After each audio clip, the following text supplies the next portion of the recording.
रायगडाच्या उत्तरेला पाठचा भूभाग आहे, दुकान असेल आपल्याला दाखवण्यात येईल. तर या भूभागाला जावळीचं खोरं म्हटलं जातं. जावळी खोऱ्यात चंद्रराव मोरेंचा चुलत भाऊ हनुमंतराव मोरे यांचा वध जावळी खोऱ्यात झाला आणि चंद्रराव मोरे राजांना राजधानी रायगडावर शरण आला. ज्यावेळी डोंगर जिंकला त्यावेळी राजांच्या तोंडून उद्गार वाक्य आली, ते म्हणजे असे की राजा खासा जावणी पाहता गड बहुत चकोट, चौथर पहा गडाचे कडे तासल्याप्रमाणे गाव दीडगाव उंच, प्रचंड काळी कधी कड्यावर गवत उगवत नाही, धोंडा तासी एकच आहे, दौलत बाधा पृथ्वीवरती चकोट गड खरा परंतु उंचीने तोडका. दौलत बाधेच्या दशगुरी उंच ऐसे देखून राजे संतृप्त झाले आणि बोलले तख्तास जागा हाच गड करावा. तख्त म्हणजे राजधानीसाठी राजांनी रायगडाची निवड केली. पहिली राजधानी राजगड पुणे जिल्ह्यात, वेल्हा तालुक्यात. दुसरी राजधानी ती रायगड. आणि आता आपण जे गेट मध्ये एंट्री केली हा मेना दरवाजा, मेन दरवाजा नाही, मेन दरवाजा पायी जाताना पाहायला मिळेल, त्याचं नाव महादरवाजा. पूर्वीच्या काळात मेना आणि पालखी हे दोन प्रकार द्यायचे. मेना बंद, पालखी ओपन. मेना म्हणजे राजांच्या राण्या किंवा राजघराण्यातील स्त्रिया संध्याकाळच्या वेळी मेन्यात बसून गडाच्या पुढच्या बाजूला बाल्कनी तिकडे राण्या बसल्या जायच्या, म्हणून इतिहासात मेना दरवाजा. आणि आता आपण एका महालामध्ये बसलेले आहोत, हे राण्यांचे महाल आहेत.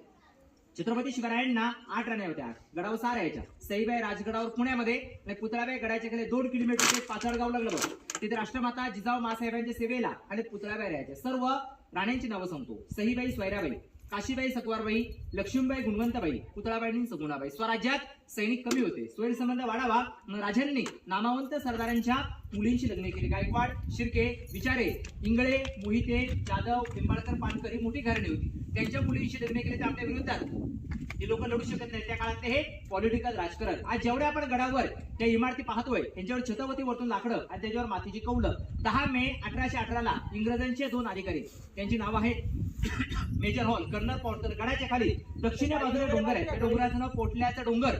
तिथून तोफेचा मारा केला त्या गडावरची इमारती इतिहासाच्या नोंदीप्रमाणे 11 ते 12 दिवस गडावरची इमारती जळत होत्या. आता भिंतींचे अवशेष चौथर पाहायला मिळतात. त्या काळात गडावरच्या त्या टोटल इमारती बांधण्यासाठी 14 वर्षी लागली. ज्यांनी गड बांधला ते इंजिनियरचं नाव हिरोजी इंदुरकर. त्यांची माहिती पुढे आपल्याला सांगण्यात येईल. आता आपण ज्या दगडी चौथऱ्यावर बसलेला ते राण्यांचं हॉल, बेडरूम, पाठीमागे स्वयंपाकघर, उजव्या बाजूला खिडकी, डाव्या साईडला टॉयलेटची रचना. त्या काळात पण टॉयलेट वापरत होते. समोर जाऊन टॉयलेट पाहून आतमध्ये जाताना खाली बघा, डोक्याला लागेल, बाहेर येतात पण खाली वापरून